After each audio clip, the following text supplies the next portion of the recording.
He's got the whole world in his hands. He's got you and me, brother, in his hands. He's got you and me, sister, in his hands. He's got everybody here in his hands. He's got the whole world in his hands. This is a deeply beautiful song of faith, a touching statement of faith. We received it from our African American brothers and sisters. It was a spiritual that dates back to the era of slavery and remains to this day a treasured song of faith. It says and it claims that God has us. By the way, if there are children in your life, children that you're connected to, make sure they know this song. Sing it with them. Clap along, celebrating that he's got the whole world in his hands. But while everyone loves seeing kids sing this simple song of faith, there are those grown-ups who feel they've seen far too much in this world to join in. They say, "How can you say that God has the whole world in his hands?" They say, "Haven't you looked around at all?" When cynicism creeps in, people can be far less interested in singing this simple song of faith. Such people might feel far more willing, instead, to echo those words of Jesus when he cried out from the cross, saying, my God, why have you forsaken me?" That line from Jesus can be said to be more realistic to those who feel let down by God and this world. That line from Jesus can feel more honest to them. And don't get me wrong, Jesus' words of desolation and despair from the cross are powerful and compelling. They point to the trauma of the cross in the life of God. But there is more going on in Jesus' words than you would think. They aren't just words of despair. They are a declaration of hope in spite of it. Because those words, my God, why have you forsaken me?" That's the start of one of the most famous psalms in the Scriptures. A psalm full of the biggest emotions imaginable, both the dark ones, but also the emotion of unstoppable hope. Here's the way it goes. It begins with the words, my God, why have you forsaken me? Why are you so far from helping me, from the words of my groaning? Oh my God, I cry by day, but you do not answer. I cry by night, but find no rest. These are the words of someone in a deep, dark place in life.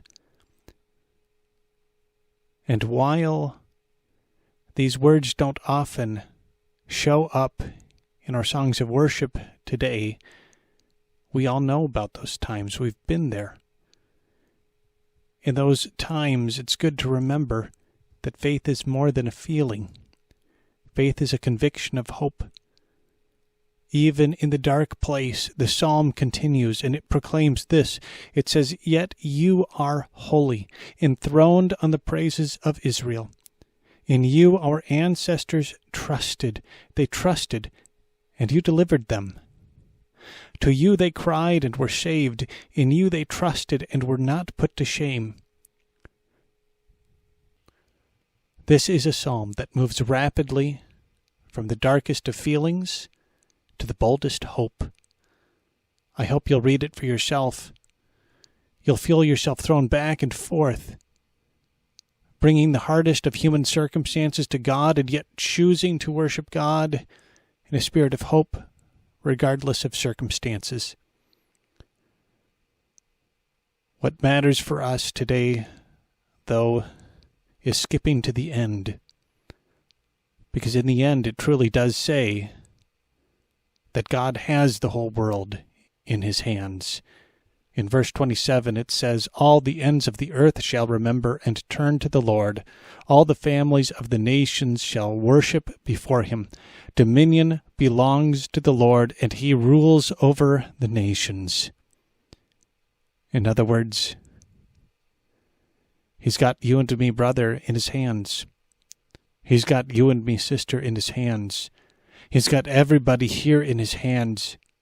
Even in the darkest of places, we can say that he's got the whole world in his hands. Even on the cross, especially on the cross. Because of the cross, Jesus could say, he's got the whole world in his hands. That song is such a beautiful place to begin in faith. A light-hearted confession of joy. But it's not just for kids. At any age, it is a powerful confession that hope lives in every part of life because God wins.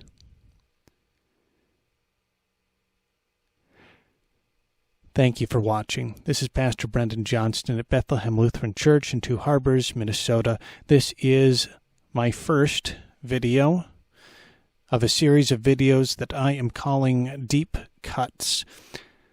There are many well-known verses that inspire faith. What I'm doing in this series called Deep Cuts is to go past the well-known verses, to get to the deeper, more obscure verses that can inspire us in surprising ways, because often it is the places in Scripture that are most unfamiliar that have the greatest potential to wake us up to who God is. Please stay tuned for upcoming Deep Cuts. Share it with your friends. Please join us online or in person for our Sunday worship live stream at 9 a.m. You can find us at blcth.com. God bless. See you next time. Bye.